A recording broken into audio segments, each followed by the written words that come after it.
আজকে উজ্জ্বল দা চলে এসছে দেবনীলের বাড়িতে, আর এখানে কিন্তু উপমাদিও রয়েছে। আচ্ছা দেবনীল ভাই কেমন আছিস?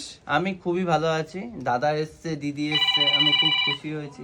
আচ্ছা, তো দাদা ফার্স্ট টাইম আর দিদি ফার্স্ট টাইম এসে। দিদি সোদপুরে থাকে, দিদির এখানে আমার যাওয়ার ইচ্ছা ছিল, বাট সেরকম ভাবে যাওয়া হয়নি। চলে আসিস কিন্তু একদম যাব আমি দাদার দোকানে অনেকবার আচ্ছা গেছি। উজ্জ্বল দা এই যে দেবনীল ভাইয়ের বাড়িতে এসছে কিরকম লাগছে বল?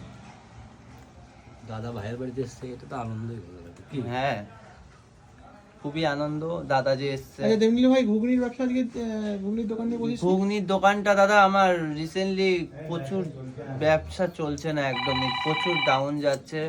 বলতে পারো যে আগে যে আমার যেই মাপে তোমরা ব্লগার দাদারা ভিডিও করে যাওয়ার পরে যতটা আমি এগাতে পেরেছিলাম, আমি বলতে পারো এখন অনেকে আমার দোকানে এখন অনেকে আসে সকালবেলা না। তো দেখলাম গোল পরোটা, মানে তাও হ্যাঁ, পরোটা পরোটা করছিলাম, পরোটাতেও আমার মিনিমাম 1.5-2 হাজার টাকা লস হয়ে যায়। প্রচুর